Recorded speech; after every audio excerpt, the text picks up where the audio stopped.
Hey, welcome to the NEPA Scene Podcast, the only live streaming in-person arts and entertainment podcast covering northeastern Pennsylvania, offering a true alternative voice in local media.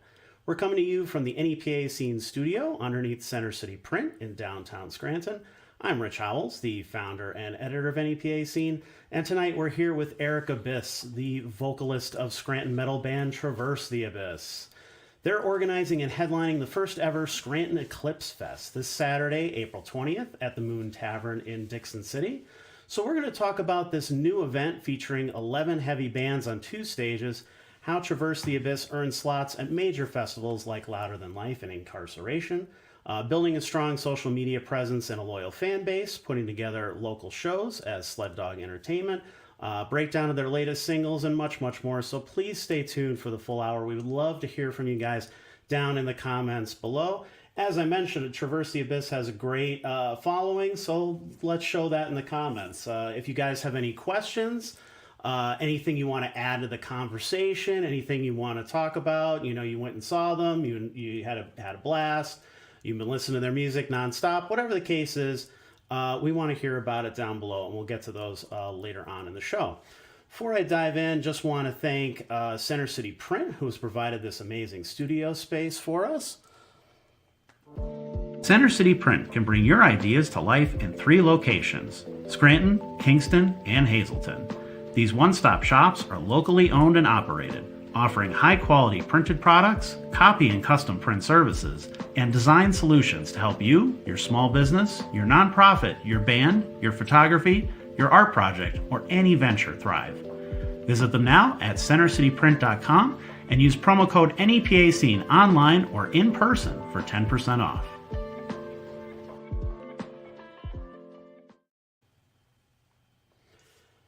We also want to show off our new feature, Ink of the Week. I'll put that up on screen here. I want to thank Electric City Tattoo, also in downtown Scranton, for being the first tattoo shop in the area to participate. This week's piece is by Pete Farrell. I had a great time at the Electric City Tattoo Convention last weekend. Our producer this week, Jordan, I believe, was there too. Did you have a good time? Yeah, it was pretty cool. We give the producer a little mic every once in a while. We had a great time. I chatted with a lot of local shops in the area, so hopefully we'll have some other shops participating in future weeks. Fingers crossed on that. And let's get into the interview. So, Eric, when did you start making music? Did you get interested? When did you get interested in music initially? When I was a kid. Mom would always have music playing on, Queen and Guns N' Roses, all good stuff like that. My uncle was diehard Metallica fan, so like heavier rock kind of stuff was always around, Rolling Stones. So I kind of grew up into it and always had interest, but I didn't really start like venturing into like learning instruments too much until my early teens. And we went to Rockstar and Mayhem Fest 2008. It was the debut year for that, and that was like the deal sealer for like I want to play in a band. Like, okay, that was the experience. That was the one. That was like the one at at Montage. Yeah, Slipknot's my favorite band, and they were the headliner that year. So it was like it was random. It was freshman year. I looked on computer class when Slipknot was playing because I never saw them in concert, and they just announced Mayhem Fest right around that time. It was around my birthday, so I was like, this is like. The stars have aligned, and then lo and behold, that like whole experience just that kind of changed it. That just made it like, wow, I like that's what I want to do. You know what I mean? That the spark began. When you do a band that a lot of people recognize, that people see as successful, I don't think they often see all of the things that you had to do to get to that point, all the different projects or things like that. Can you talk a little bit about maybe what you did before Traverse the Abyss and how that kind of led you into that band? Oh yeah, man, longevity for sure. We were doing a group called Without a Martyr, and that was years ago. That was like 2012. I graduated from high school in 2011, and within that year, it was starting to form a band. It was starting to go to college, and then what I was initially going for, I was like, I don't want to do this. And then it was, could just do electives. And I was like, no way I'm paying like all this money to go to high school when I was never at high school to begin with. I'm like, that's silly to me. And yeah. Then it was just the focus of music. It was like, man, I just want to do stuff with music. So just trying to learn the instruments more. I was getting it more into guitar, a little bit into bass. And I locked in with my friend Phil, and he was like the first drummer that I got to collab with. So we linked up, and then that was the early kindlings of Without a Martyr. Not too long down the road, Mike White came into the picture, and that's where that bond came. That had to be end of 2012. Mike came around, and we've been doing music since. Okay. So we did Without a Martyr until that died off, and then we spent some time in a group called Threat Point, which were a bit older of guys than us. Me and Mike were in our early 20s, and Chris was exactly 20 years older than I was. Okay. So he was 41. And he's been doing it, again, longevity. So it was cool having like these older heads in the scene that were able to kind of like mentor us and be like, no, you guys were doing this wrong. You gotta do it like this, man.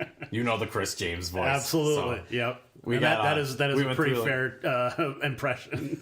We went through like the Threat Point boot camp for like 6 months to a year, and then we went our separate ways on my part, and not too long after Mike did too. And I was kind of like irking at him. I was like, yo, let's go, because we enjoyed doing Threat Point, but it wasn't our band. Right. You know, and it was fun, and it's not that we didn't appreciate it or have like a love and passion for it, but it wasn't our group. And like still just the reminiscence of our first band. It was like, what if we take like what we learned from these guys and be able to like apply it to ourselves in our own group. So eventually Mike left, and that was the startings of Traverse the Abyss back in around this time, March, April in 2016. Wow. So So you guys are, I mean, you're coming up on 10 years pretty fast. which is insane. If I believe correctly, even Motionless in White, they were a band for like 7 years or something like that before they started to really get their That's pick true. off. Yeah. So it's crazy. There's a lot of groups like that they were established for a long time before they even had that debut record, and they're regarded now as like, oh man, they're old. And it's like, yeah, but they also were doing it Right. for a while before that too. Yep. So yeah, 2016 was the start of Traverse the Abyss, and we kept everything on the down low. We didn't play a show until we had our stuff recorded. We had CDs printed. We had merch ready to go, and then it was the rollout, the unveiling. We did, and then since then we just been going and going and going. Members came, members went, new ones came in, and here we are in 2024, and it's recapping off last year, which was like the largest year we've ever had, and definitely grateful, extremely grateful for all of our fans and all the new ones that we met, and just all the opportunities that people saw in us and believed in us and allowed us to. What do you attribute the longevity to? Like, what do you think? What has made this continue even through changing band members and things like that? Well, I joke about it all the time. It's either passion or stupidity. They're sort of the other. Yeah. But yeah, it's just a love for doing it, and like it's after this long, I feel like it's like almost it could be like in a bad sense too, but I feel like it's almost like all that I've known. Like almost all the connections I have with people have stemmed somehow from music or from the band, and it's just like completely engulfs your life. But also I allow it to, maybe selfishly, but I allow it to. But I feel like that passion, you know what I mean? It's just heavy music has always been something I've been attracted to as well. So doing a festival, circulating and highlighting heavier bands, it's... And you have quite the interesting vocal style, and you've kind of expanded that across, several releases now. Do you have to do anything to kind of keep your voice in shape that you're able to? Because you're going from growling to screaming to there's some pig squeals in some of those songs. So dude, yeah, it's That's a lot of gotta be a people strain. ask with that stuff too, just because they think screaming as in like angry yelling and Yes. everything, and it's like completely opposite. It's very Not if you're doing it right. it's more like a very relaxed, meditative, like almost think of your diaphragm as like an accordion. You know, you don't take the accordion, just smash it closed. You want to expand and let it go, and then build it back up again, and then bring it down, and kind of work it with that. So definitely preparation, a lot of water, Gatorade to help kind of like keep the sweat in, but you have to stay hydrated. Otherwise, once your throat gets dry, it's not a fun game doing vocals. But that's like the double-edged sword of it. I love doing it, but like, man, the maintenance versus like, man, I kind of wish I could play the bass a little bit, but because it's muscle too, you know. I mean, like, you're not going to just go exercise without warming yourself up. Like, at least stretching, and same thing, you got to stretch out into your throat, your mouth shape, your tongue. Then you have to circulate, get you nice harmony in your breathing, make sure you're not breathing in your chest. And then I like to smoke, so it's like, you know, cut that out a little earlier just to make sure my lungs are my bronchioles are open and get nice big releases. But yeah, there's a ton of preparation just even going into it. Anyone that has interest in it, honestly, Melissa Cross, the Zen of Screaming DVDs. That's like the best $20 you'll spend on Amazon. She breaks everything down in like street lingo. So it's technical stuff, but the way she delivers it, it's like, oh, all right, like, I got you.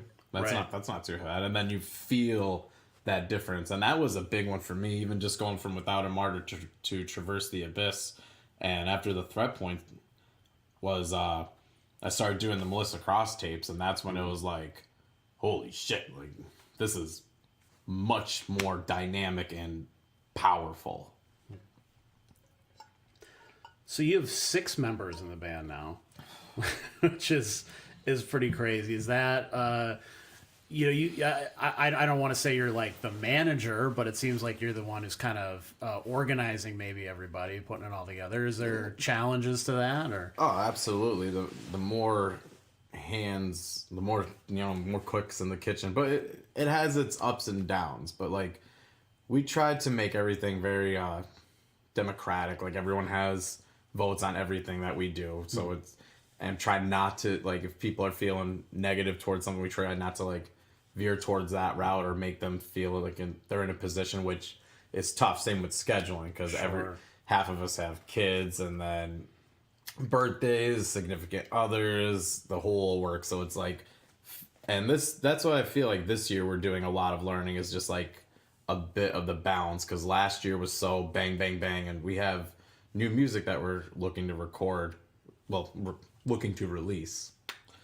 And it's finding the balance with that. It's, like I said, it's double-edged sword. There's some things that it's like, man, having 6 guys, holy fuck. And then other things it's like, this is a blessing, because you gotta figure cost-wise, you're cutting everything by 6. Sure. Which that brings it down. Or like, sometimes, depending on what it is, sometimes we'll use a bit of the band fund too.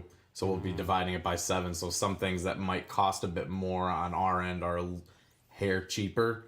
And then musically, artistically, that was something we always like tossed the idea around, and it just kind of came into play, and we rolled with it, and it's been working since. So shout out to Nick and Justin for hopping on board. But it looks, I think what, at least from an outside perspective, you can correct me if I'm wrong, but it looks like you guys are just having such a blast on stage, and it just it comes off in the music, it comes off in your videos, it comes off at your live shows. So like, I guess that would make it a little easier. The fact that it seems like you guys get along, and you're having a good time, and you're not taking yourselves too seriously. Yeah, for the most part, like, with every human, You're gonna people have butt heads over, and again, the more people you have around, the more more opinions, slight disagreements or little stupid things. But yeah, for the most part, we get along really well, and mainly just fuck with each other. Just like, constantly, and that's what keeps it fun. We're all like giant children with each other. So it's sometimes on the bus it feels like a little kid and you're having a sleepover with all your friends and you're all drank too much soda and you're all wound up, except there's no adult to tell you to knock it off. Except maybe Jamie. He'll be on the phone playing RuneScape like, guys. But nah, for the most part we're all pretty good with each other. Well, you mentioned the last year being pretty crazy. Want to get into, you played Louder Than Life and Incarceration.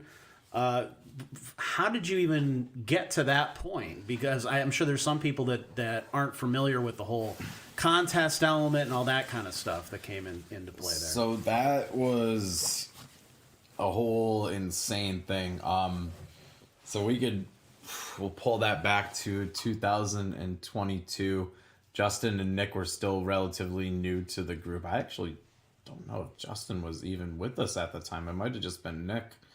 But our friends Nailbite, this is actually when I went and met them as well. They were playing a show, and our friend Nick Myers, he's a promoter for 717 Entertainment in Central PA. Okay. He posted that there was a show going on and that this would be a good one to go and network at because the owner of Blackcraft was going to be there as well as other people for the industry. And I was like, something in my belly is telling me I should go to this. And it was on a Thursday night, and it was like typical day job. We all work Monday through Friday and then leave Friday to go do band stuff. So it's like, fuck, like I was at practice and I was telling the guys, I'm like, I don't know if anyone's able to go with me, but like, I feel like I got to go to this. And none of them were able to actually swing it with their schedules. And I went and I told Miranda, I was like, I feel like I got to go to this.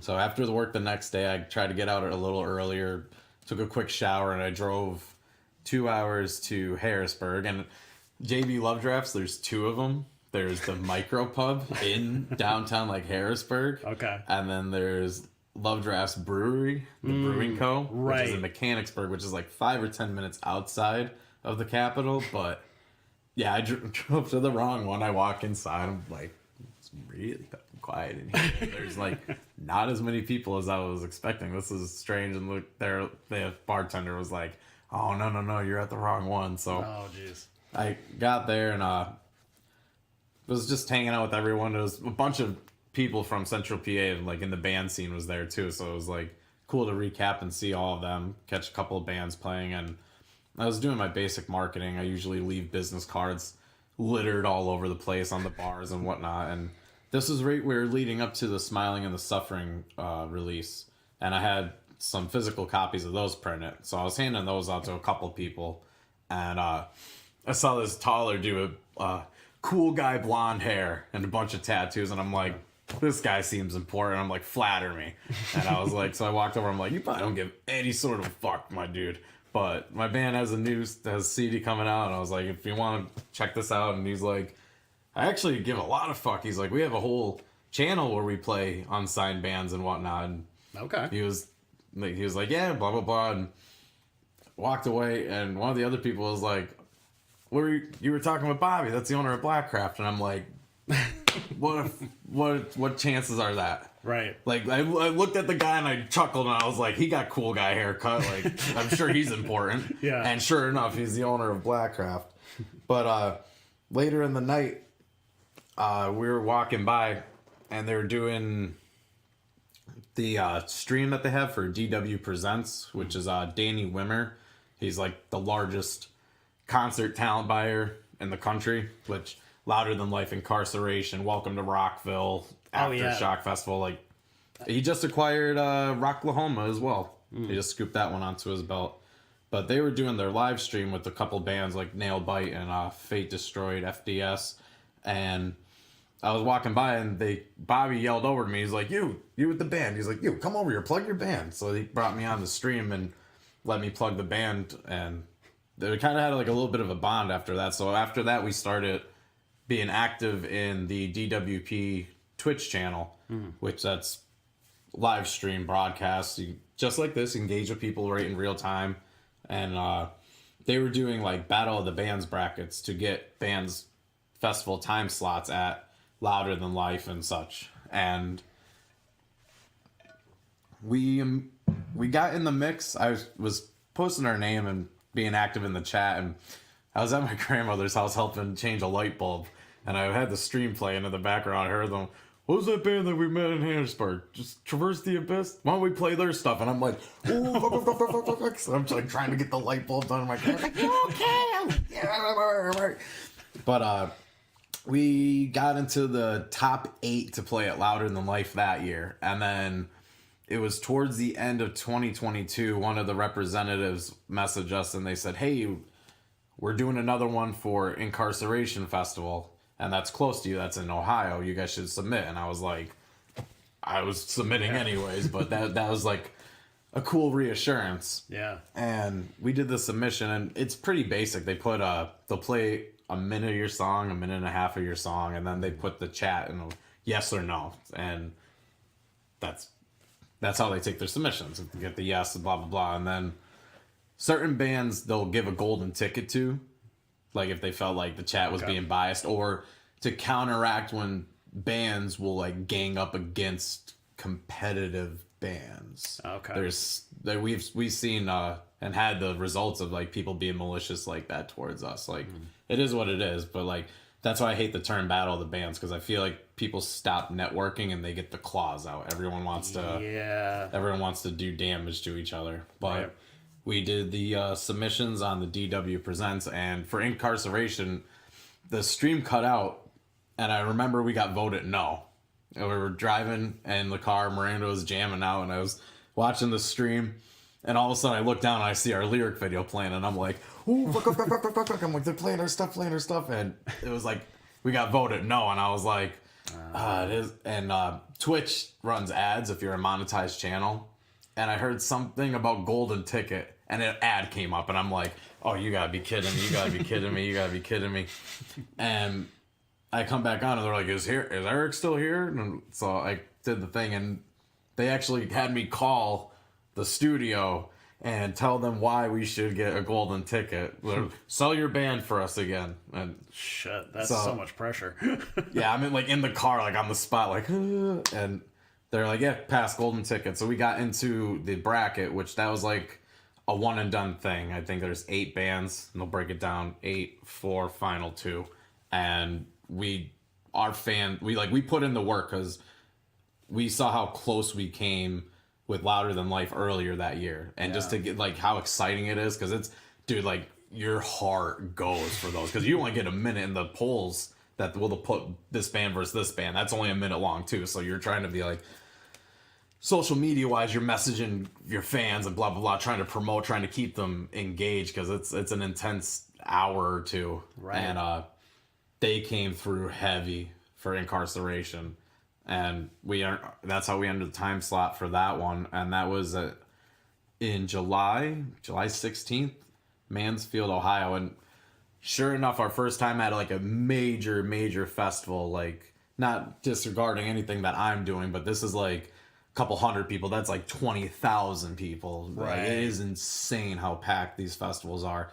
And sure enough, we're playing on the same day as Slipknot, and I was like, that is like the most like way of the star, like, you know, I mean, will of the universe, ironic way for me to be like, okay, what I like, keep doing what I'm doing. Yes. And because they usually let you take one festival, so like if we won Inc., you're not able to submit until the following year. Right. But because we won on December 22nd, we were eligible for another one in 2023. And again, by some fucking crazy voodoo magic, our date that we got, again, the bracket for Louder Than Life, because that is the country's largest rock metal festival, period. That is like 80,000 people, something insane. Like it is massive. But the bracket for that came up, and this is actually where we were targeted. We got voted no, and it was, I think Josh Balls gave us a golden ticket on that one. He's like, no, I was at Inc. I'm in the local scene with these guys. So like, shout out to Josh and Bobby, because both of them separately gave us golden tickets, and they're like, I don't see why you guys are saying no. But it was us, another band. Like, we got all of a sudden like a giant impulse of no, the next band up had which was one of the bands that we beat for Incarceration. They had a giant thing of Yes. Okay. And then our friends Fight From Within, who also played at Incarceration, they had a giant, almost mirroring our No. Oh, you were No. So it was like both of us had 86 No, and then the band in between us had 83 Yes.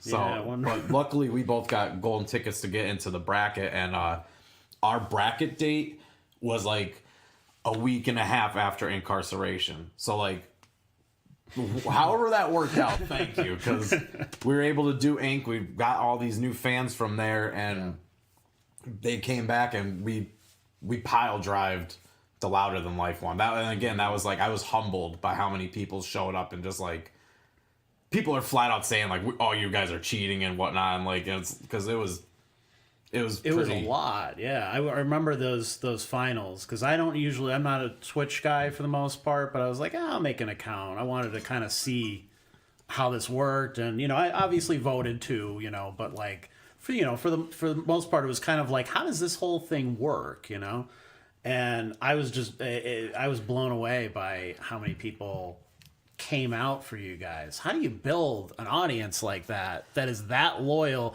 that is also going to go through, like, this isn't just like, oh, could you go and click this one thing? Like, this is something they got to wait for. And engaged. You have to be engaged during a live show. And I think that's the word of it, is engage. Is we don't like hide from our crowd. Like, we're pretty transparent about everything that we're doing, and we're always in the mix. I was talking with the podcast on Monday, and same thing. She was like, "I was one of the things that won me over about you guys is like, you all are just out there, just hanging out with everybody, having a good time." And I think that goes back into like, we just enjoy music. We enjoy the social environment of shows. We like watching the other bands, and then on like the nerdy side of it, we like seeing, okay, what gear do they have? Oh, that's cool. Like, yeah, I like, or like frontman ideas. When I see that'll sell me more on a band than anything, is if they have a good frontman or front woman and they know how to control that crowd. I'm like a puppy. I'm like,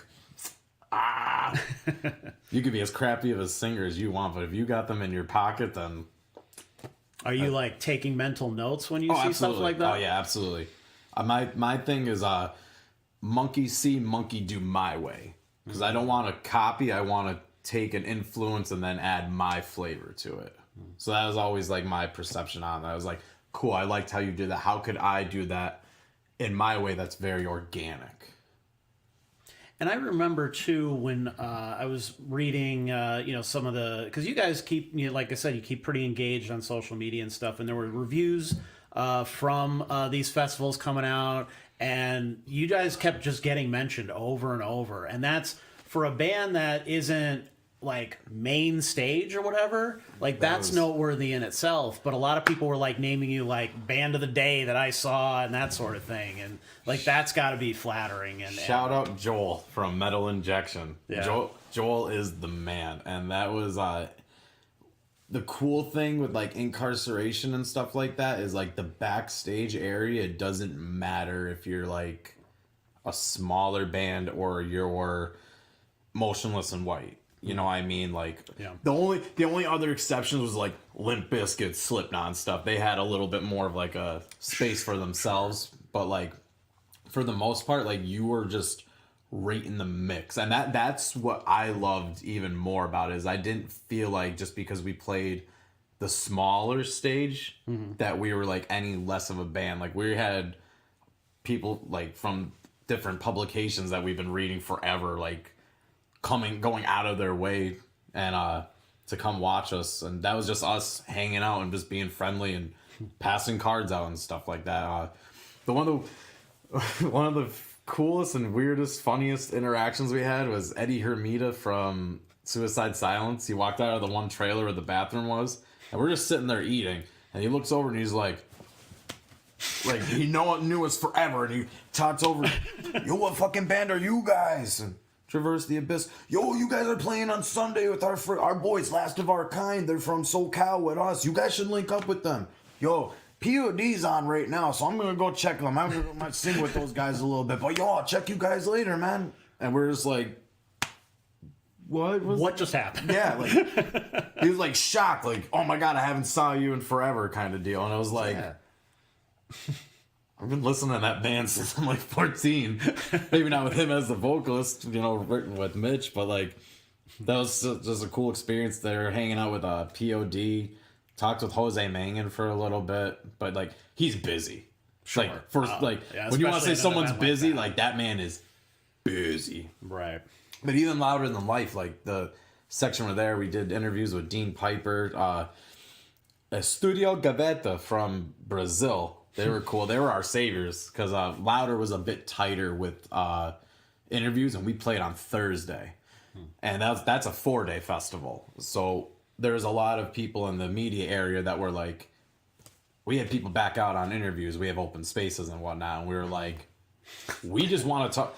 As much as like it was cool getting to experience the festivals and like see the other bands and stuff, like that's where we were like, this is where we need to make connections, because you get to talk. Then you get the write up from Metal Injection and stuff, and it's like, because we sat there and chatted with them and earned and like made that connection relationship. We had, I think there's 1 or 2 public like photography publications, and they're major. If you're at a DWP festival and you're doing photography, like you were big. Sure. And there was 2 of them that got Gideon. We had like, it was just a small stage, and we just had a line of all the photographers, and they're all laughing. They're like, I think you got everybody here. So that's pretty shout out to my crew as well for like just networking and being friendly. And that's the other thing too. That's a giant misconception I'd like to clear up as well, is like the festivals, just because you got onto one does not mean you have that giant, massive crowd. Sure. There's bands that we saw play that had like a very small pool of people. And it's just, you're playing at the same time as like Chelsea Grant or somebody that like a highlight band, Slaughter to Prevail. Like, it's tough. And Inc., it was kind of, there was the side stage, the main stage area, this giant like horseshoe of vendors, the giant Ohio State Reformatory, and then on like the courtyard of the Reformatory was like the merch booth. Okay. Parlor root beer stand, a couple other things, and the backstage.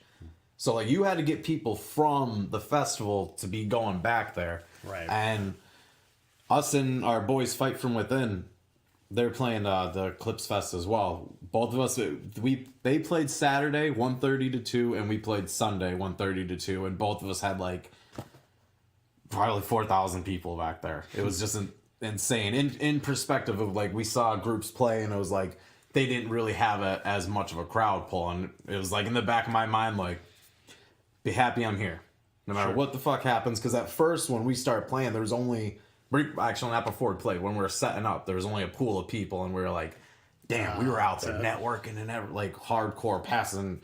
As soon as the gates opened, everyone had business cards. Oh, party at the Reformatory stage 1:30, back by the merch, and we just poured through. Shout out Center City Print, because Alex came in with the drop shipment. I called him and I was like, yo, I'm like, we need cards. We're at this giant festival. And he's like, bro, it's Friday, and like, I don't know if I could swing that yet, bro. And I was like, I appreciate you. And then he calls me back 30 seconds later, and he's like, I looked up that festival that you're at, bro. I have my people staying late. They'll have your cards for you tomorrow. So like, thankfully, our people that were coming from the area got the cards and brought us to us. So like, once those gates opened, we were just hammering. And that's where you got to be personable. You got, even if it's just a quick, like, you got to learn how to be able to deliver your message, but not hang on to that person and spend 2 minutes. Oh, and I love your hair and your glasses look excellent. And oh, I watched Mudvayne last year too. That was a good. No, you got like, boom, there's a party over here. Like, you got to be able to get their interest and keep going, because there's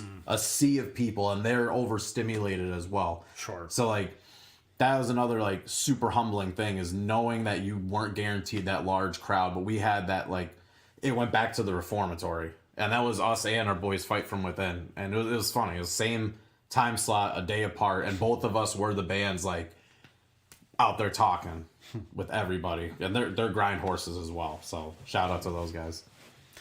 That's, a lot of musicians watch our show, listen to our show, and I always try to ask stuff like that because, everybody's looking for advice or ways to get to that next level or whatever. And I think you guys are a great example of, as you said, engagement on both levels, in person and online. Because in person, you guys are out there, you're hustling, you're getting people out there to your shows. You're not afraid to give out flyers and stuff. And I get it. A lot of artists are wallflowers, and it's tough. It's very difficult. It's difficult for me to do this, to be on camera. I hate being on camera, but you just kind of have to force yourself out there if you want, you're passionate about what you're doing. And the other aspect of, you're always on social media. You're always updating with, even if it's just a picture of the band and here's what we have coming up and things like that. Fresh pictures, fresh videos, fresh content all the time. There's a lot of pressure in that, and I know it's easy to get overwhelmed and easy to get like, Jesus, like, I worked really hard on this and the algorithm completely ignored it and nobody saw it and that kind of stuff. You're flagged for using your audio. Yeah, I love copyright. That. I sang on the show. What the fuck are you talking about? Yeah. No. The social media is like, it's a blessing and a curse, double-edged sword. I love it, but my wrists are like, oh my God, you're giving me carpal tunnel because like, yep. Also like doing other platforms with like Sled Dog Entertainment and then trying to do my own stuff with like Twitch. That's like 3 different accounts you shuffle. And then it's one of those things that once you get like a hang of social media, everyone tells you how much that they don't get it. And then they're looking for help. So then you're adding, helping your buddy out for a couple bucks a month and such like that. So that's something, again, with this year, this is something I'm learning with like balance. And that's literally comes into it is like, take this nice piece of technology and just put it down for like 2 hours and I don't give a motherfucker who's hitting me up. Like, not to sound like selfish or anything, but like you need to be at a little bit, you know what I mean? But for sure, that's the thing too, is social media. I talk with my guys and like, just so I'm prepping them, and I'm like, dude, there's a million things you could share about. You could share, I had fun at this show. Throwback to this. Here's our stuff on Spotify. Here's a Spotify playlist we're on. Here's upcoming shows. Here, like, just kind of recycle. And I like to do at the whiteboard for our practices. I'll just like jot down small ideas, like tell a band story. Oh, this one time we got the name of our song Frankenshuffle because this girl came on our bus and she accidentally bumped her head and walked around. Which is honest to God true story.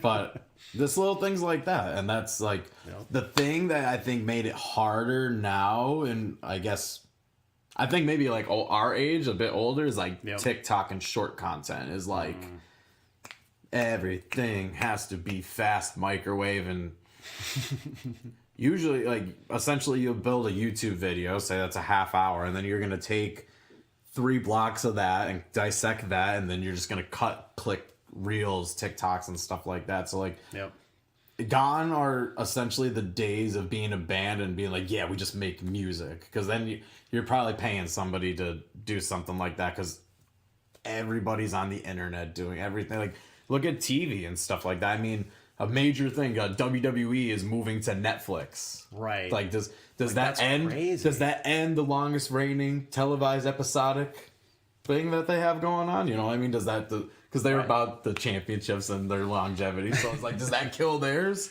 that they're going to Netflix now? You know, I mean, like, people aren't doing TV, and even like radio, it's tough like that too. It's like, I put the radio on, oh, it's a commercial. I go to the next thing, oh, I fucking hate this song. Versus it's like, okay, open title. Play this. Okay, cool. Oh, a playlist based on everything I listen to or something recommending that I like. Sure, click that.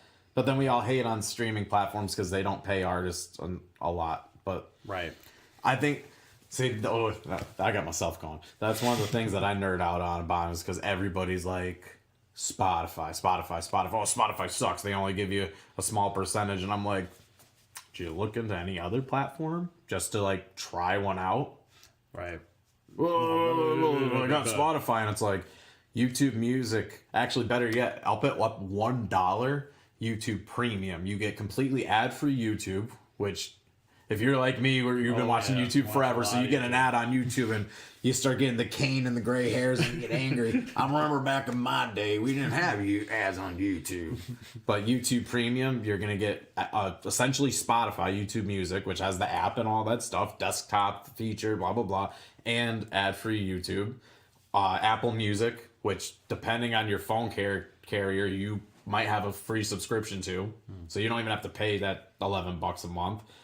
Personally, I've been using one called Tidal. And I think that's a bit more artist-oriented. I like that they have the Tidal Artist Rising program where I get little email notifications like, hey, we're going to host a seminar and correct ways to pitch to playlists. Okay. And they're not just speaking on their platform. They're talking about how you're going to petition your playlist pitches for Spotify, Apple Music, yada, yada. So you sign up for that. And like now with my music subscription, I'm getting seminars and they have the higher streaming quality. Like if you're on the desktop, they have like, now they just put in Dolby mastering and there's the FLAC streaming similar to Apple Music, but like you hear just so much cool, more atmosphere, nuances to the music. So like that's one of my things too, is everyone bitches about Spotify, but it's like there's a whole load more platforms. Also Tidal, shout out, they actually have the highest streaming revenue for artists.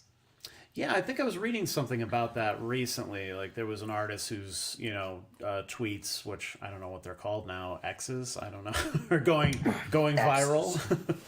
I don't know what that is now. I don't know what to call it. Fucking Elon. But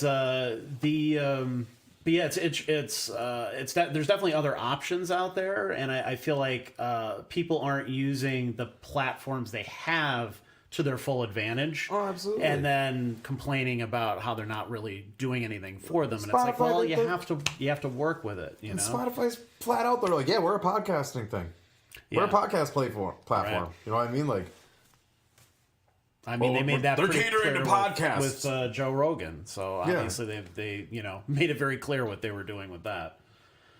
But let's get into, since we are on the subject of the music, we should definitely talk about the music before we get into the festival. So before we get into your latest EP, you had The Gamble of Life, which was your debut album in 2016. You have a self-titled EP that came out in 2018. A lot has changed since that has come out. So how do you kind of look back at the stuff that you came from before all of the last few years? It's strange now, and I like especially more now because like we've been a band for a while, so like having fans mention be like, yeah, some of the stuff that you're doing is cool, but some of the shit you guys were doing back in the Gamble, that I like that. And I'm like, damn, we're that old now. Are we that old? We're that old that you guys already want us to like revisit old styles and stuff like that, or like yeah. But coming from there, it was like, let's see, I think that was the last time we were on the podcast here, was promoting the self-titled EP back in 2018. Then we did 2 single releases because we were doing Swap a Guy, and when you're playing Swap a Guy, it's tough because we're a live band. We like playing live. That's like that is like, to me, that's like the highlight of it, is that the social interaction of shows, just the on stage adrenaline and whatnot. But finding that balance is tough between just like cutting off and just working on writing music. It's harder when you're shuffling guys and you're keeping to a schedule. Some guys leaving, but you have like 6 nice shows lined up in a month, and it's like, okay, we're not trying to like, because also on like the promoter end doing like the Sled Dog Entertainment stuff, I know on the other end where it's like, blah blah blah, can't make this happen, and it's like, okay, be like water, like, and that's my balance too, is I gotta stop being like fire and be more like water and just be able to let it roll and flow. But we did Second Place Superstar, and then after that we did Ghost. Those were the singles. Ghost was fun because that's like a side of the band we haven't gotten to like fully display, and that's just like that medium paced, really dark, ambient, hanging type of song. But Mike flashy riffs all over, like definite like. He hates when we compare stuff to Slayer. He's not a Slayer fan by any means. But some of the licks he has, and maybe it's the same scale or whichever that he's ripping through, but it's like, oh, it. Maybe just it's a minor scale, right? It sounds evil as fuck, and it fits it perfectly. Yeah. And that all led up into the Smiling and the Suffering release, which was like, right now it's tough because like I said, everything's fast, microwave mentality, and it's like they usually want some kind of visual partnered up with a lyric video or a music video. So when you do a 10-song album like The Gamble of Life, it's like, okay, 6 or 7 of these songs aren't, in a sense, seeing the light of day. Right. Because you're not dropping that extra budgeting and marketing into the visuals versus Smiling and the Suffering. It was a bit sporadic because, again, we were still switching through members and working people in and whatnot during like the recording process and towards the releases. But that was one where we were able to highlight each song. Since it's a 5-song EP, we're able to do some sort of visual and correspond it and make the longevity, like we're able to stretch it out decently, I felt. And in that route, it gave fans like more of a connection to those tracks. Like those 5 songs will have people ask for more than a lot of stuff off of the self-titled EP, which was out for like, what's that, 4 years before that came out. There's songs on there like, oh, I didn't even know Battle Cry. Oh, that's cool. Like, I didn't even know that fucking song existed. Or like The Gamble Life in entirety, some of them. And that, I think, went well with doing like how we did Faucet Mouth. We did the really comical video for that, and it got a lot of attraction just because it was silly, and us being, like you said earlier, not being overly serious. Because in metal, you get all the time that I'm tough guy, serious, this is my music, and it's like, that's cool. I have moments like that too, but I'm like overall just a goofy person. Right. So it's like we kind of all are in a sense. So it's like, why not just explore that? So I think being able to chop it up, and even that's for like bands now too. Like if you do a 5-song EP, essentially, like they want 6 weeks to pitch a song. So if you waterfall that together with 6 weeks and stuff like that, and like it's a lot less dough. Well, I guess whatever you chop it, but if you did 5 and you could break it up over time versus doing a full album where with the drop you're only doing 3 versus you're writing and already excited to get new stuff out there. Yeah. Well, let's get into the breakdown. It's a little segment we like to do. Exactly. You got it. It's a very clever reference. You got to have a high IQ to catch what we're throwing there. I switched cameras. Can you do it again? There you go. So we're gonna go track by track on Smiling and the Suffering.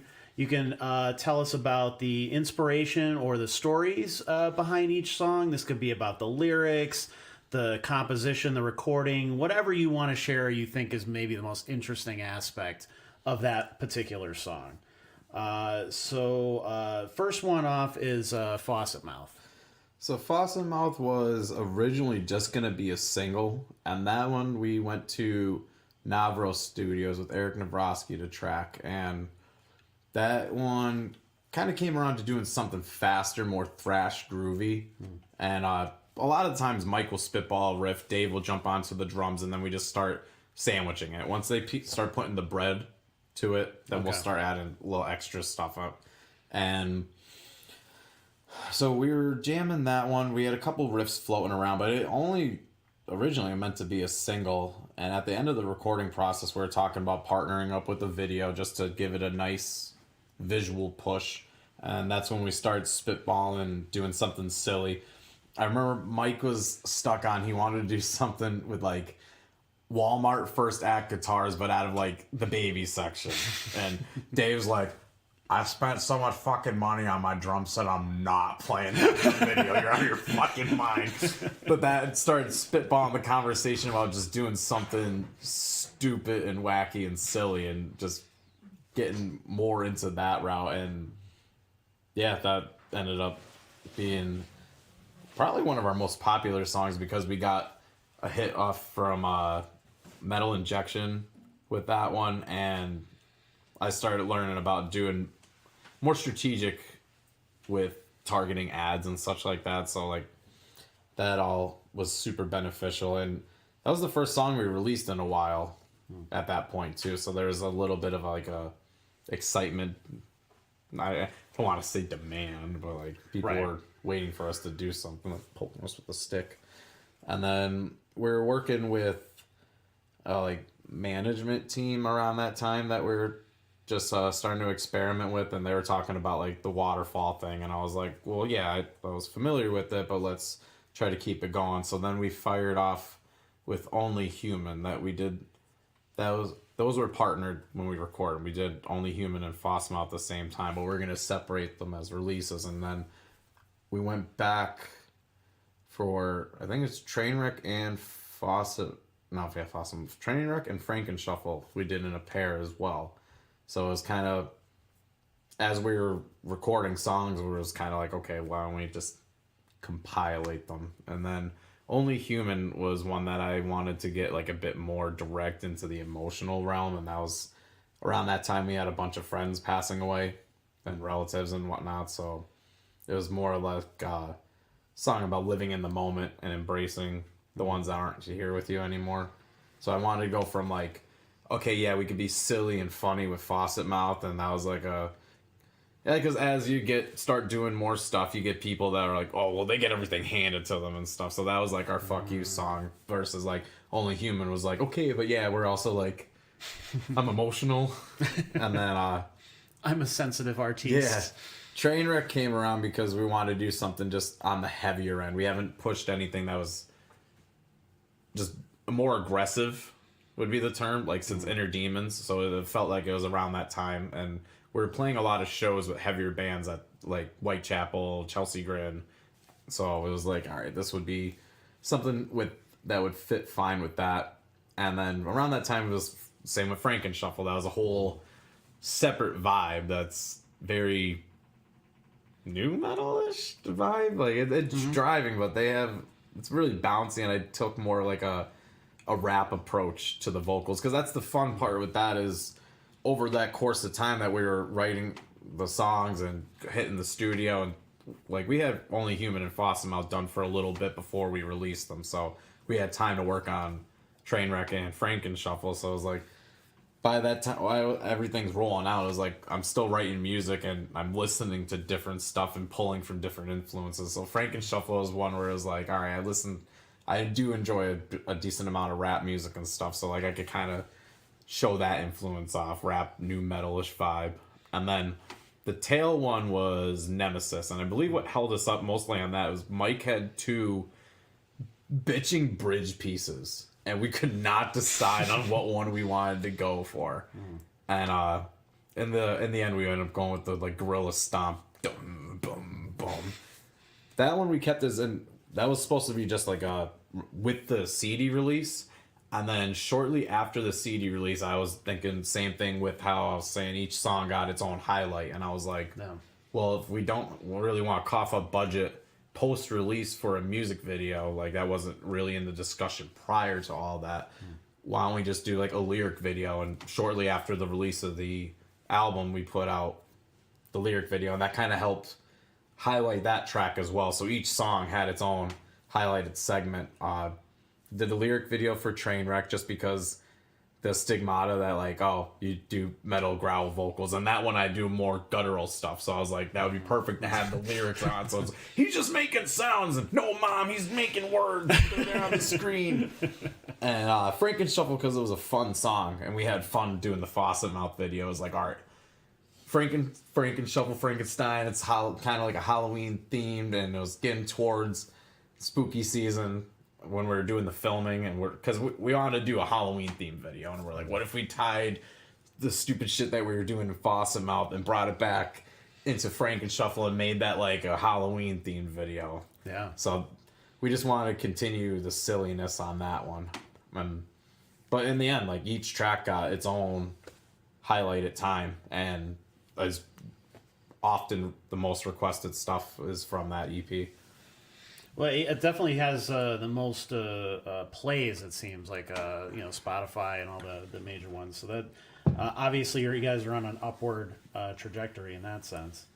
So I want to get into Sled Dog Entertainment as well. So when did you start that, and what's the goal with that? That one I branched to do Sled Dog.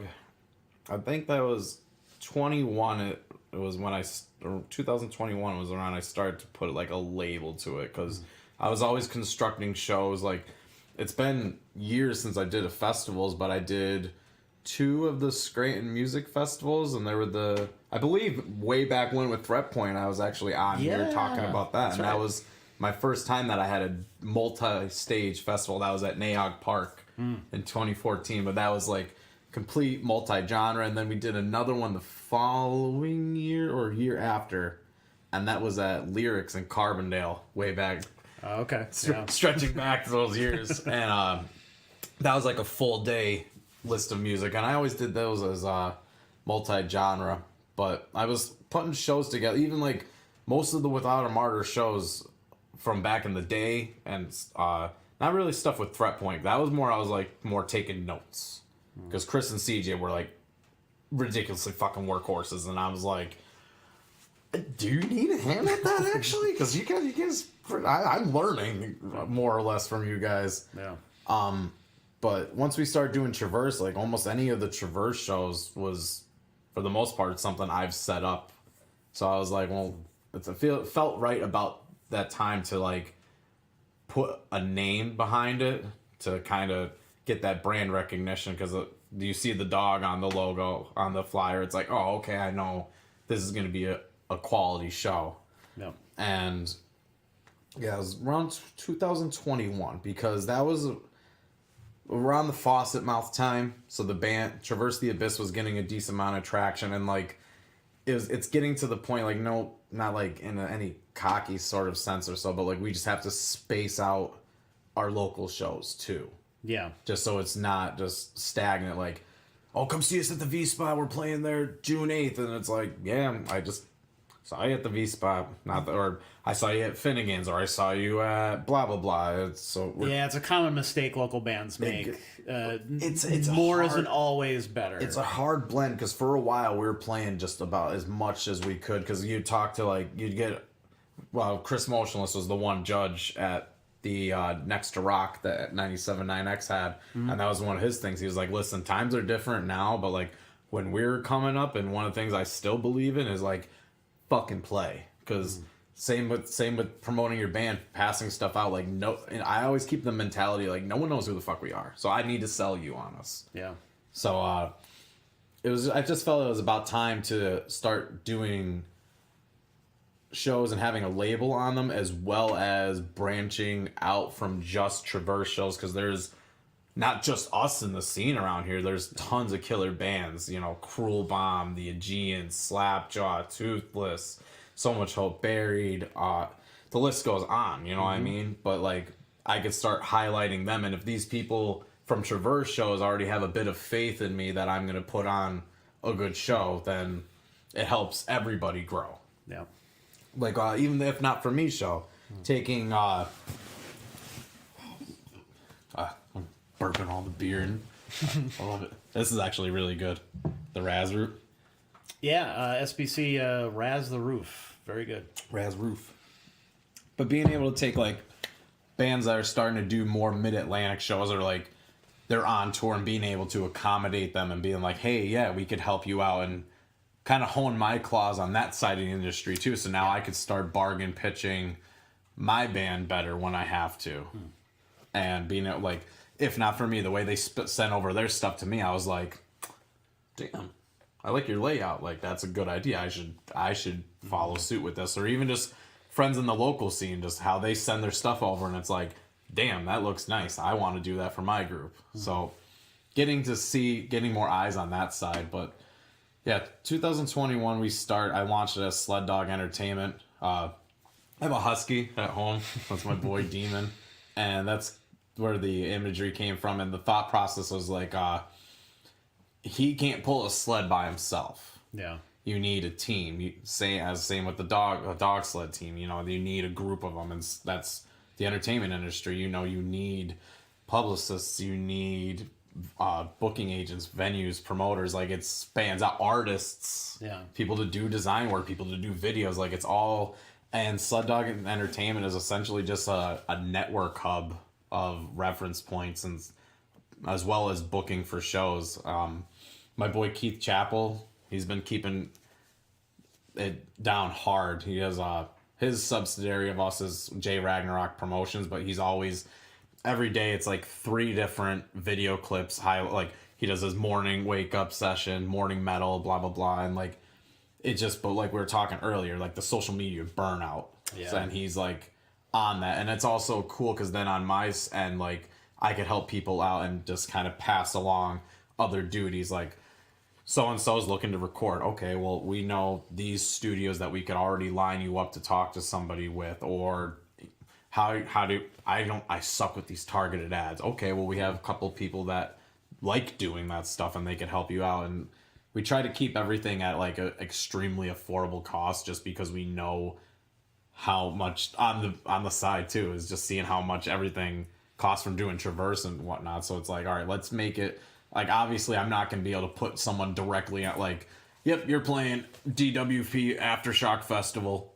Like, yep, it's a signed deal, blah, blah, blah, but versus,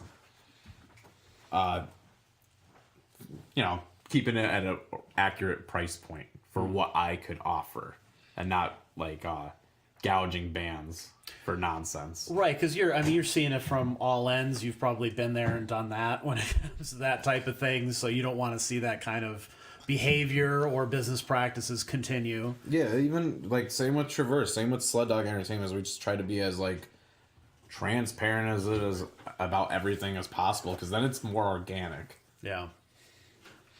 So with this, you've been able, and I a lot of, I think, bands too kind of get sick of the way that maybe certain promoters or bookers, or maybe the lack thereof in the area, lack of venues, things like that. So you're really kind of taking matters into your own hands and like doing it the right way, or doing it the best way that you know. We have a sound team on board too. So even if there's a place that will let us have a show, but they just don't have equipment, like, we're able to accommodate to that. Like, that's the thing with the ballroom, there's no sound equipment in there. Yeah, it's an open room, but we have the connections with people to do sound teams to make it into something special. So that's a cool one too. Is I love the V spot, I love Vinny, I love the staff, I love playing there, all the above, but I feel like NEPA definitely gets a bit.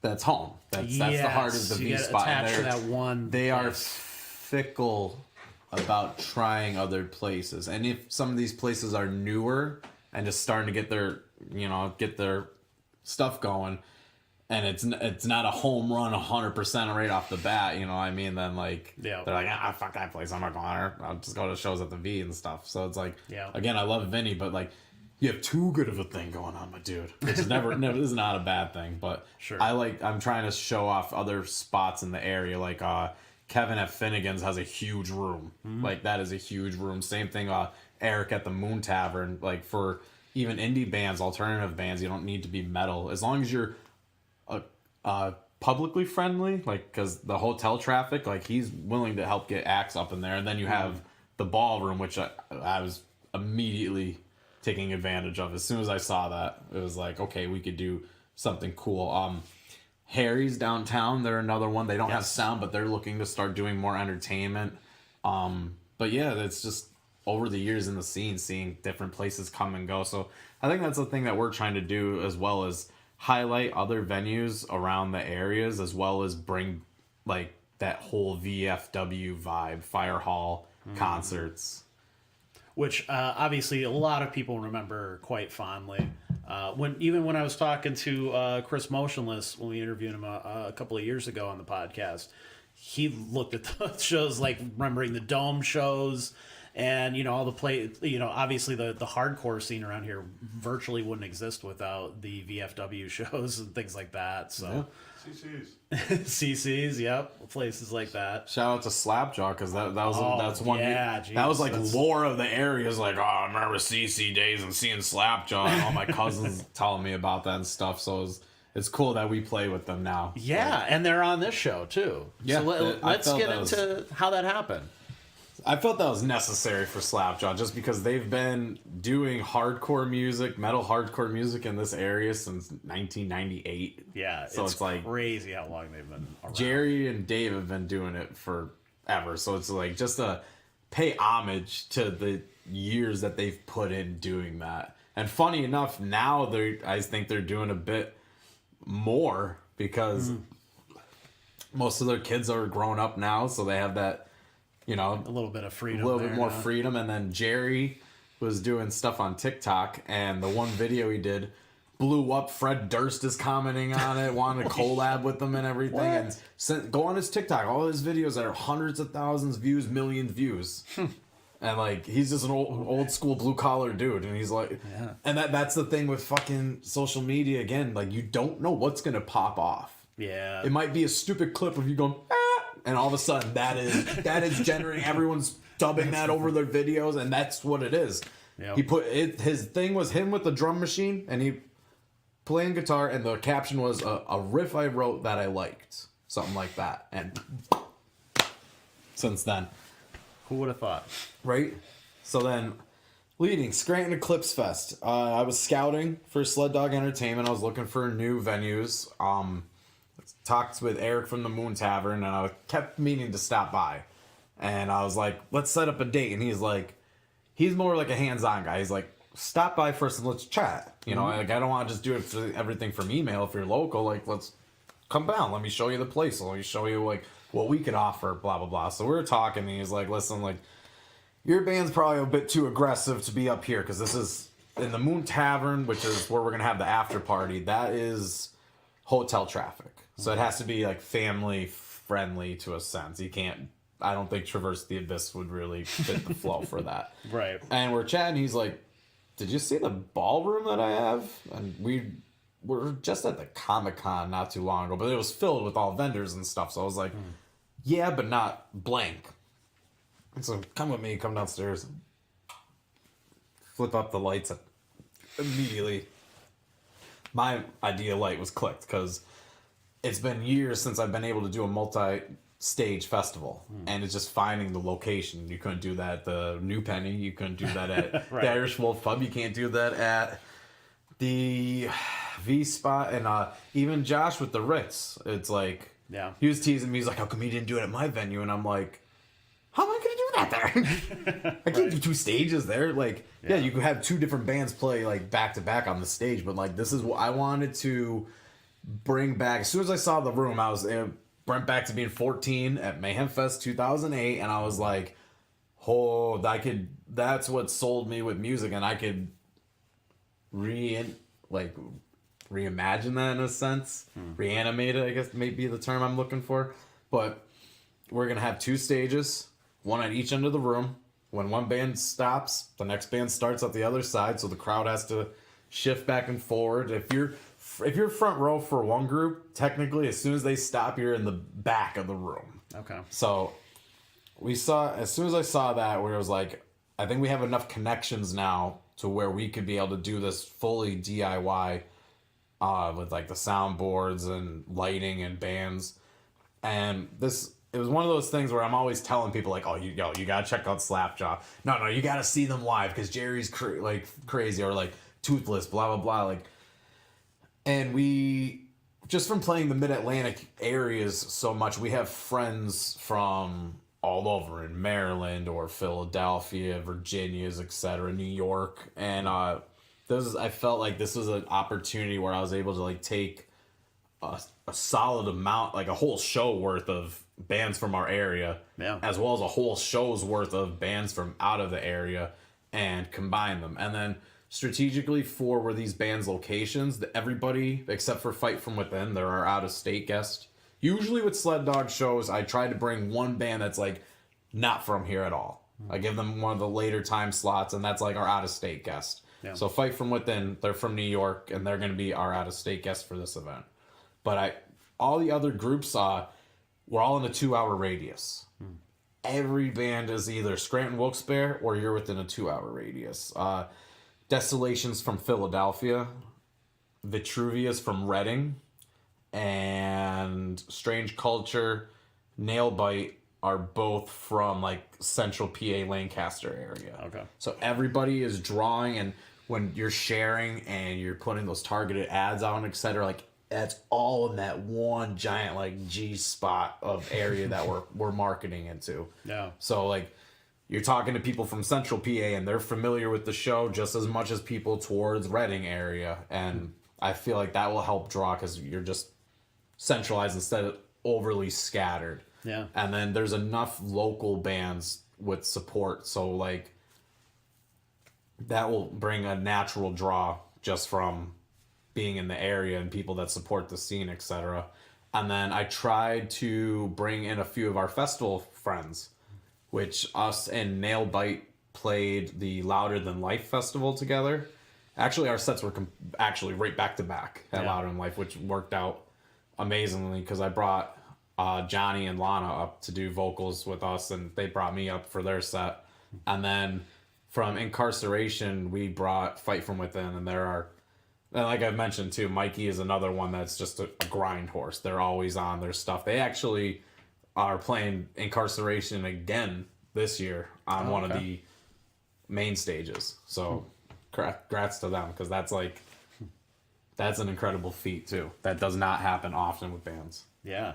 I was looking up some of the bands that I wasn't as familiar with, and Nailbite is really impressive.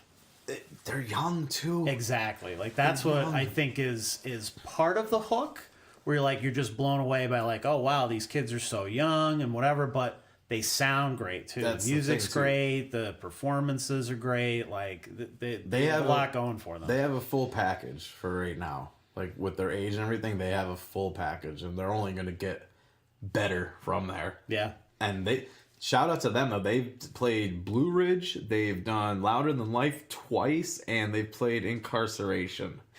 So like that's, yeah, especially at that age, that's crazy. I think Lana's 16, 17. Wow. One of their ads that they're running now is from when they first did Blue Ridge. Yeah. And the caption is imagine being 14 years old and cutting class to go play a festival in front of like thousands of people.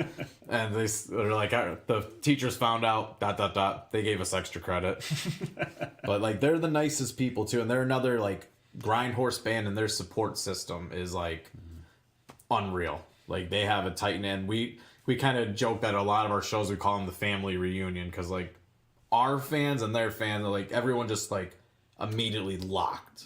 And it was cool to have like a band that reciprocates that energy and is as supportive as you in terms. So it's great for them. You're bringing their fans out to here to more of the Scranton, Dixon City area, and then when they do, you can go down. We haul our people down there. We haul our people down to Harrisburg and stuff, because we're usually running gigs together at like Love Drafts or HMAC in that's Mechanicsburg, Harrisburg area. So, Fight From Within was another group that like Mikey was doing the grind work, and he was getting in touch with the bands that wanted to play at Incarceration, and we were both like, hey, you're in New York and we're in PA, and it's like, yeah, we're actually like really fucking close to each other.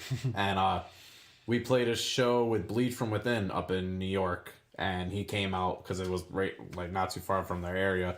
And again, like right off the bat, it was just like, okay, so what are we doing for Incarceration? Blah blah blah. Okay, blah, blah. And like, so it's cool that I was able to bring both those bands into a festival where I have our our friends from around the state, as well as a list of our local bands that we would vouch for.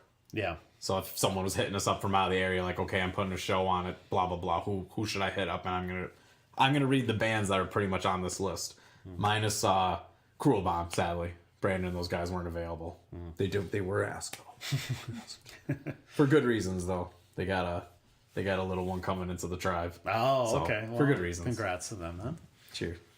So what I like too is that it has a lot of different subgenres of metal and hard music and stuff too. So there's a little bit of, no matter where you lean in terms of sound, you're gonna enjoy one or several of these bands for sure. And that's the beauty of the heavy genre is there's just so many.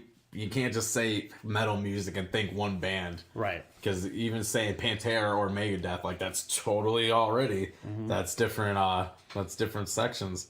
So I tried to work with that the best I could because I love deathcore music. I can't deny that, but there's sometimes we play festivals with a bunch of deathcore bands where it's like, I wouldn't mind hearing someone sing for 30 seconds. Right. So that kind of went into that as well. Is so how could we blend this so it's not like, okay, I just listened to the same band 11 times, and that's something that Nailbite does well with too. Is they have so many different subgenre blends in their music too that each song is unique and fun like that. So they're like the epitome of that in a package. Fight From Within is like in your face metalcore, like a Mirror, Acacia Strain, Ghost Inside. Let's see. Then we're going down Milton, PA. We have Escape Artist, which they're like just quintessential what's good about metalcore and deathcore music. That like nice hybrid of that. Then we go to Slapjaw, who's been doing metal hardcore in this area since '98, and I felt like I had to put them on just because we've been friends with them since the Without a Martyr days, and they've been doing it borderline 30 years. Like you have to show some respect to that, especially when you watch bands fizzle out in less than 2 years and you watch all the little stars twinkle out, versus a band that's been like there and they still put it down. Bounce back to the other stage, there's Toothless, which would be like chaotic mathcore, hardcore. They're just fun, and I don't think anyone expects it to hit as crazy as it does. They usually start with the Neighbors and it has that nice build up, and then once it's like verbatim, once they get to that wiry section right after the intro, like at the V spot, there's always the pit just blows up. And that actually is one of the reasons with the ballroom too, is everyone likes to mosh at the V, but there's like between me and you away on the couches to do that. You can't really let loose. Versus in the ballroom, it's like, have fucking at it, dude. Like, run all over the place, burn yourselves out. And if you're too old for that, like me, I can stand in the back and you could be away from the whole thing. I can nod approvingly with my arms crossed. Yeah, and that's the best part about it is you don't have to be in the mix, because it happens at the V where there's the guy who's trying to, he's getting curious. He goes to watch the band. The mosh pit starts. He gets bumped. His drink spilled. He's trying to swing at one of our people, and everyone in the scene's like, "Dude, what the fuck are you doing?" He just bumped. Like, don't you know what's going on? But yeah, shout out to Toothless, ensuring mosh pits indefinitely. And then we jump back over to Vitruvia from Reading, PA, and they have more like a post-hardcore metalcore sound. Like Warped Tour is the only way I could like say what nails their sound. Like Warped Tour, A Day to Remember, Warped Tour, The Word Alive would probably be a good reference band for them. Very melodic. Okay. But they do have their hard parts, and Tanner's a hell of a vocalist, and when he starts hitting those, he goes from that nice singing voice that he has, and then he goes into those aggressive parts. Like, you just feel that, like, rawness to it. Then we'll bounce back over to the other stage. We have Desolation from Philadelphia. Yeah, Desolation. And that is, like, ass beater deathcore. Body Snatcher would probably be a great reference. Just pummeling breakdowns. And we played with them. We were in the running to play at Vakken Open Air, and it was the Philadelphia round. It was the preliminary, and we played with these guys. And as soon as they started, I was like, they have a good production. Like, their first song that they open with, Departure, as soon as it rides in, and then it hits this, like, heavy accented breakdown, and it's like, that is money. And then Strange Culture, which they were our TTA fan-driven contest winner. So like I mentioned earlier, the word Battle of the Bands rubs me wrong because I just see everyone gets the weapons out. Sure. And like Yeah, the you wrong- play the show, like you hear the people like, don't, that's not Jimmy's band, don't clap for those guys. And it's like, right. they're good, but I'm not gonna clap for them. I'm here for you, honey. And it's like, oh my god, like, Yeah. you know, it is what it is. But like even merch sales, sometimes Battle of the Bands, like I didn't buy their t-shirt. They were good. I didn't buy their t-shirt there because I'm there for you guys. You know what I mean? And like we try to like tell our people like don't fucking be like that. Like if one of them's trying to be like that, so Yeah. I labeled them, and I've been doing that with Sled Dog Entertainment because we do TTA TV on Thursdays. That's our Twitch channel. We stream at 9 p.m. usually until like 10 or 11 depending on what we're doing. But we've been doing these fan-driven contests where it's Battle of the Bands, but we make a similar to what we did on DWP that got us festival stuff. It's like, yo, this is a cool idea, and what everyone does is they just promote and bring their fans on the stream, and then we'll put two bands against each other, and okay, pick what one you like more. Yeah. And then usually prizes hang in there. They're on the festival. They got on because of fan-driven contest they won last year, which was for studio time at Navro Studios, which was what they were able to record their debut releases with. So that was cool. It was like we helped get them in line to the studio and get the music that's out on Spotify and Apple and everything now. Yeah. But we've been doing not opening slots, but slots on our shows. Usually it's like a third time slot. But Strange Culture was the winner for this one. And they brought their people. Like, the chat was flooded with their people. And it's like, it's cool to see because then, like, on that end, if they're, like, that grind horsey, then you're going to hope that they're going to bring those people out to see them. Like, oh, you helped me get this show. Like, come out and see us on it. Yeah. Then we bounce back to the other stage for Brimstoner, our residential stoner doom metal psychedelic rock band. And, They're a Sled Dog Entertainment band. They're one that I've been working with. Just like, I don't like the word manager. I rather use coach because I'm not trying to like micromanage you. I'm just trying to coach you. Like, oh, hey, dude, we want to get a cool music video done. Who could we go to? Oh, you know what? Actually, let me look at the directory. You know what? Here's these people. Here's roughly what they're gonna ask for. Blah blah blah. Here's their references for videos. So and so. So that's been a band I've been working with. Just getting them a bit more streamlined on social media because they're all pretty honest about they're like I don't fucking get it, dude. Okay, and I can give you a couple bucks, you'll go on our page and help shit out. Yeah, why not? But I'm doing it anyways. And then Hang In There, which I put them on because they won one of our contests last time. Any of the bands that win or participate in the contest, even we usually give them some direct invite to one of the events that we're doing, and the winners get a perk package. So Hang In There, they won. They got their studio time. And then When Hell Ascends Tonight, one that we were doing for the V-Spot. Because usually our V-Spot shows, we try to go all out. It's just what you got to do. And I work at a screen print shop, Magnum Screening. And we will print a small order t-shirts for that band. Oh, cool. So, like, usually you get some extra stuff where we'll share your name a bit more. Like, when I make the Instagram post, I'll put their music a bit more than the other groups and whatnot. So that was Hang In There. We gave them the invite just because they participated last year, and now they had music out to display. So it's like, all right, let's ride this. Let's get you guys on some gigs. Nice.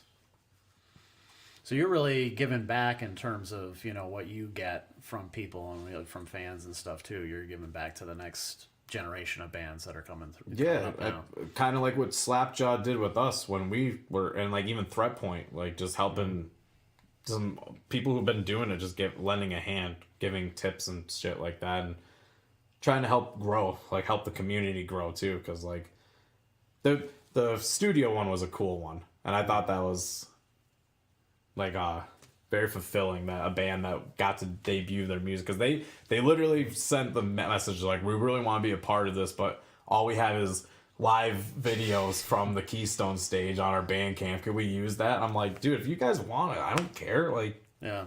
And they brought mad people in the stream, which was the best part too. It was like they earned it. But one of the things too with the Scranton EclipseFest, we got these big old tickets.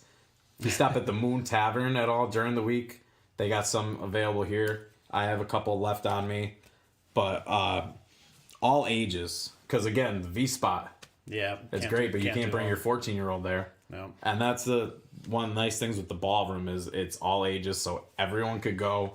We're gonna have food and beverages for sale.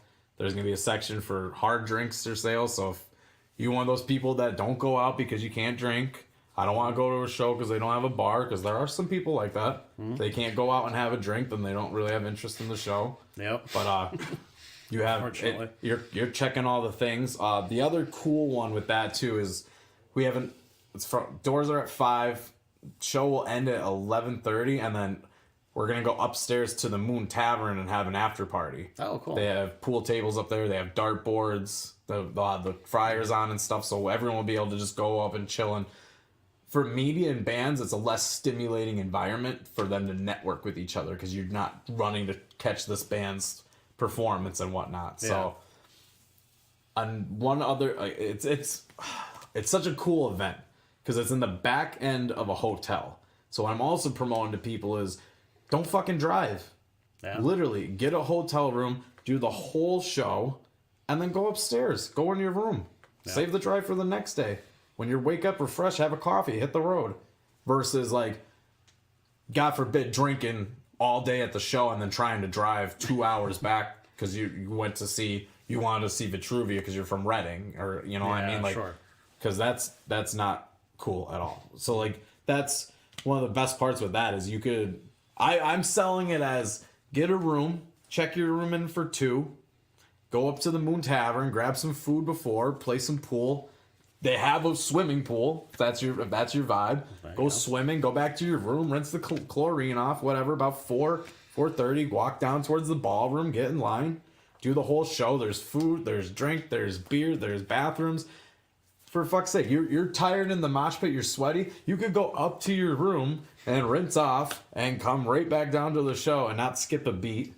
And then same it's all ages. And then we'll go to the after party, and then if you have the room, you don't have to go anywhere. Yeah. You're tired. All of a sudden, you're not feeling good. Your stomach got turned. You got kicked in the mosh pit. Like, go upstairs, lay down. So it's almost like a complete entertainment package. I view. That is a pretty solid pitch. I don't think I could do any better than that. So we'll grab some comments here, and then we'll be on our way. So thank you guys for tuning in. Emma said. Pointed out your Deathly Hallows tattoo. Oh yeah, I have the Deathly Hallows. Well, this one's like all pop culture. We got Vader. We got the Dark Mark. We got the ISR on. We have the Deathly Hallows. I mentioned that. Slipknot Tribal S was like. Of course. I don't have I don't really get that like many band tattoos, but that was like the ode to like the Heretic Anthem. That was the first Slipknot song I heard, and I was like. That is fucking heavy metal music. Because, like, before I only knew, like, maybe him and Disturbed and shit like that. Which, no discredit towards Disturbed. Some of the earlier work, like, 10,000 Fist album's fucking awesome. Like, almost start to finish, that is a great album. But hearing the Heretic Anthem from Slipknot and Wait and Bleed, I was like, that is that. Man, that's the bee's knees, man. Speaking of Vinny, he said, I remember Whitey playing the early demos of Traverse the Abyss. This stuff was wild. Yeah. I remember that too. We have 3 songs on a little paper white CD, a burnt copy that Joe Loftus gave us. It was Royal Flush, One of a Kind, and 21 or Bust. That was our first studio session ever. We had those 3 songs, and we were demoing that to our friends. I was working at Walmart at the time doing like the really early in the morning stock, and we were on one of the early breaks, and I showed my buddy Arturo. He actually might even be watching, so I want to name drop him. I remember showing him those songs, and he just looked at me and goes, "Hey, buddy, you keep doing what you're doing. I think you're gonna be all right." So shout out to the people who's been with us forever and give us chances like Vinny. Cheers to you. Raymond says, Eric knows his shit. Happy to see both him and Traverse the Abyss getting bigger by the day. Skylar says, Eric is the sweetest person ever. Jim says this is awesome. Mark says let's go. If that's the same Skylar I'm thinking, we actually gave her a ticket to incarceration because we did TTA TV and we were doing Nice. one of our, luckily enough with Danny Wimmer, they gave us a couple guest passes and stuff like that, and one of our friends' wives was not able to make it. And they're like, could you do something with the ticket? And I was like, I could easily do something with the ticket. And we raffled that off on the channel and she won. If that's the same Skylar I'm thinking, which she's usually up to on Traverse stuff, so probably. Landy agrees about YouTube Music, by the way. He loves it. See? Yo, YouTube Premium, dude. Compared to Spotify, it's like $1 or $2 more, and you're going to get ad-free YouTube. Which, like, if you have little ones and you put lullabies on at night, tell me that's not the best thing in the world. It's like, good night, sweetheart. I'll see you in the morning. This episode of Paw Patrol, chasing the gang, and it's like, no, fuck, no. Yeah, Daddy? Just sit up, it's like, fuck, no. So that's actually what turned me on to using YouTube Premium in the beginning. That or instructional videos, it's just like, yeah, nope, fuck that. Not watching. Speaking of which, Miranda says, Violet's like, how did you get in the phone? She's, Says we love Daddy. she emulates all band energy, all that, like, that side of me is like her an embodiment. She's ready. And like that's the coolest part with that too, is like musician parents and stuff, is like you have music toys essentially all over the house. So like I keep the drums where she could go and sit and I'd play on the electric drum set, or the keyboard is at the height where she could go and turn it on and play with it without having to bother me or stuff like that. So they could get into it on their own, and I'm not trying to like overly force it, because like on the other end, like my mom is like a sports fanatic, like hardcore, and it was just shoved on me as a kid, and I wasn't as interested in it at the time, so I completely was like, yeah, nah, I don't give a fuck about that. Yeah. But I love teasing people about sports. All hail the Philadelphia Steelers. Now we're gonna watch the viewers drop. Here we go. Nick from our band is a big Steelers fan, so like always on tour they'll like, Pennsylvania, what PA team you like? And I'll, before he even answers, I'll chime in. I'll be like, this is the biggest motherfucking Philadelphia Eagles fan you're gonna meet. And he's just like, not an Eagles fan, Eric. Like I said, we bust with each other and scorch each other constantly. That's what keeps it fun. Dave says, oh my God, we're so old. Dave from Slapjaw, of course. But that's the best part, is they put it down harder than some of these younger bands. They like really that, do. That's The my favorite energy part is- with Slapjaw. It's like, or Jerry will usually come over after shows. He's like, thanks for letting the old guys have some fun, man. And I'm like, nah, you guys are showing these motherfuckers what they should be aiming at. Ashley says it's going to be epic. It is definitely the Scranton EclipseFest is definitely going to be epic if you want to pick one word for it. Let's see. Dave also says thanks for the props. Oh, Brandon, we were just talking about him. Wait, he could say fuck? Yes, you could say fuck all you want on the NEPA Scene podcast. Fuck all day. You can say Fuck. Yeah, we can even have people just walk in and say fuck. It's cool. Yeah. Just a disembodied voice. Disembodied voice. We always advertise the uncensored part of our show because there's so much local media, and not a lot of them have the ability to kind of do what they want to do or talk how they actually talk when you talk to them outside of their job. So it's freeing to be able to do that. Let's see. Tyler, who we just had on the show with the Holtzman Effect, says, love you guys. Another great band. Brandon disagrees, though. He likes Spotify over YouTube. Hey, and that's the thing, too. I'm not knocking Spotify, because Spotify is honestly it's seamless and it's easy. Like, if you're listening to it on your laptop and you go to, like, a smart speaker, that's very fluid. It's fluid as fuck. So I can't knock on them. I used it for years myself, but curiosity perked the cat. And I was like, what the fuck else is out there? Brimstoner says A. I'm assuming that's a A. Brandon says, Rich, you're always up front taking the hits for the shots. Give yourself credit. Okay. Yeah, that too. Yeah, give it up for Rich. You and they're like right in that corner sometimes, and I'm like, oh man, he's gonna get knocked over. All the time. And thank you. Better yet, give it up for Rich for giving a fuck.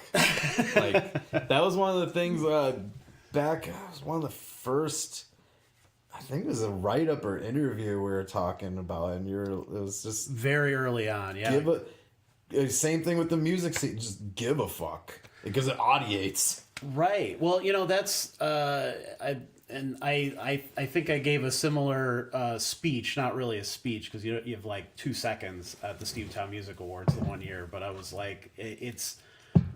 And I wasn't necessarily pointing at other local media outlets that are not independent, but I was saying you have to actually give a fuck. And there's just so much, so many articles and things that are out there from other media, and it's great that you guys do that, but it's not really helpful if the writer isn't really interested in the topic, or if they're pumping out the same article, and if you could just take out the band name and insert a different band name, and it's the exact same article over and over and over again, because they're asking the same 5 questions. It's a 5-minute phone interview.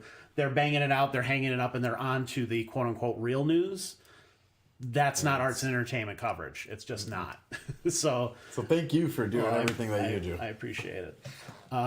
So yeah, we'll definitely be out for this. I haven't been to the Moon Tavern in a long time, so should be super cool. I hope you guys will give that a shot. If you're a fan of metal music, hardcore music, anything heavy, you guys should definitely come out to this, because if you don't, then we don't see stuff like this happen in the future. So I think this is definitely an exciting show. It's something different that people can check out.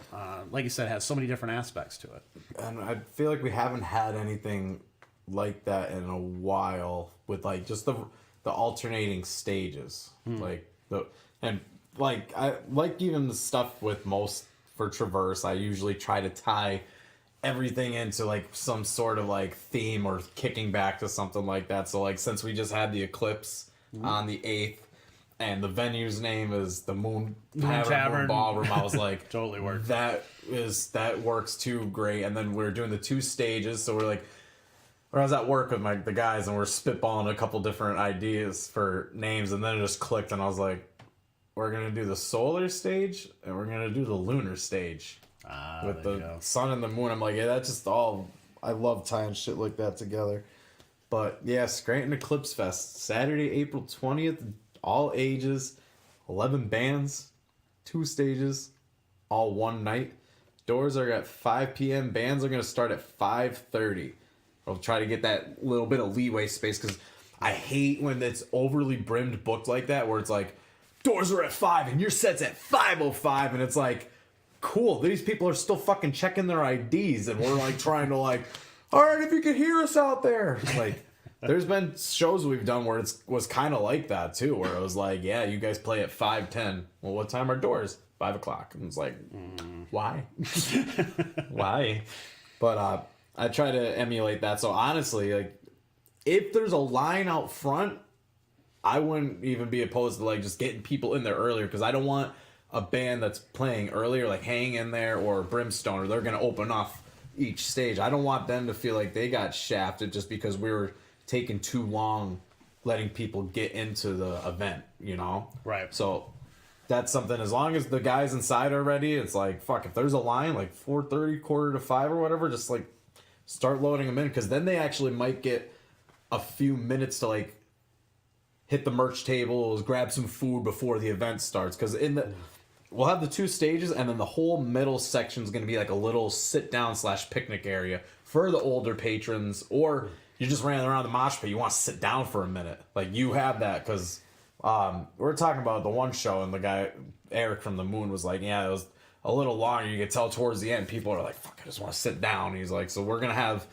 ballroom style, VFW style. There's going to be actual chairs against the wall. So like if you want to grab a chair, just go grab a chair and sit down and watch the show. But like, put it back, please.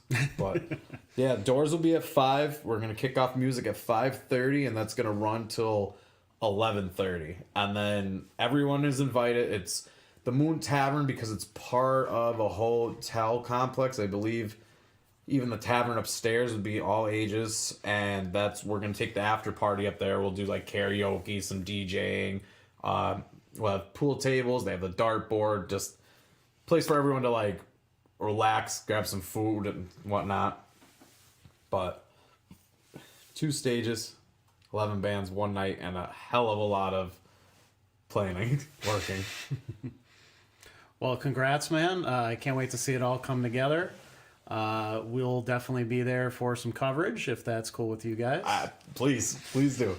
And so we'll see you there. Thank you so much for tuning in to the NEPA Scene Podcast tonight. If you enjoyed the show, please like, please share, please do all the good algorithm things to get this out to more and more people, to spread the word about this show, spread about the word about what NEPA Scene is doing here. And we will see you here next Wednesday. Have a good night, everybody. Thank you. Don't you drink.